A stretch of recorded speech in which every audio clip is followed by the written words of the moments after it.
The first 15 days at WEF 9 passed uneventfully, with only 2 ships breaking down, the Essex and the Forrestal. Meanwhile, all ships' captains, first overseers, and bridge crews studied the profiles and capabilities of the enemy ships, both Klingon and Romantan. This went on night and day until it had become a natural part of their thinking. Simulated battle drills were held over and over and over. Quark got to know his ship's commanders, their strengths, their weaknesses, their attitudes, and their readiness. Meanwhile, the Klingons and the Romantans were massing to defend the Klingon home empire. There too they had the support of space stations and manufacturing plants in space. Thus, they would stay there at Kazakhstan, if only for that. Self-guiding drone missiles containing plasma torpedoes were sent on ahead to disrupt the Klingons. They ran silently and deep. Quark's fleet moved on, passing through the Pleiades star cluster. One day, a Klingon diplomatic ship reached Quark's fleet with some rather startling news, and some clues to the crisis. It seems that the warrior-class Klingons, those specifically bred for battle, had taken over the Klingon military, including all installations and ships, that it had not been the will of the Klingon government to start this war. It was all the doing of the Klingon Fleet Command.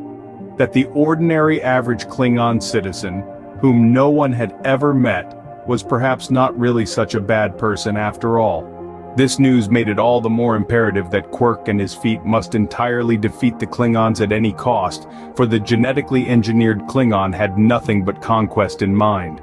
There could never be peace. "So that's what happened," said Quark. "Battle-class Klingons are now born bad from the start. God, they've tried to breed the goodness out of man. We don't have enough problems."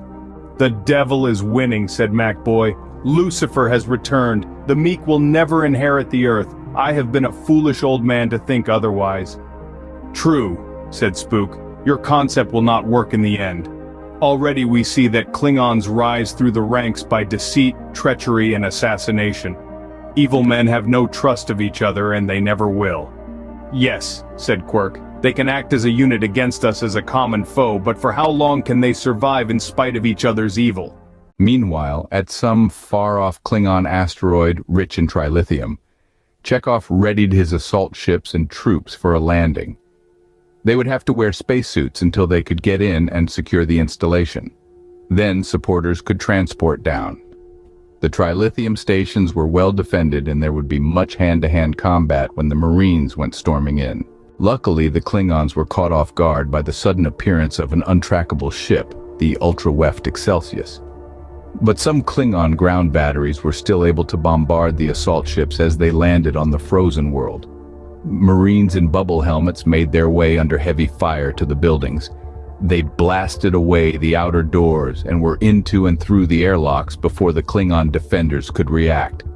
Phaser fire was heavy from both Klingon and robot probe defenders. Chekhov and his men had to fight their way from room to room, but of course they had the advantage of surprise. Some of Chekhov's unseasoned trainees ran, but the others held their positions, and eventually Chekhov had taken the station and its valuable trilithium. They fought their way out more easily and blasted off back to the mothership in a barrage of anti-aircraft fire. Before Klingon help could arrive on the scene, Chekhov was away at Ultraweft 18, heading all the way back to the Federated, where the crystals would be painstakingly processed over a long period in which days would seem like weeks. Chekhov was working against a firm deadline given by Quark. Much too late, half the Klingon Navy rushed to the trilithium station, only to find it completely destroyed. Meanwhile, Quark's fleet approached the solar system containing the Klingon homeworld of Kazakhstan.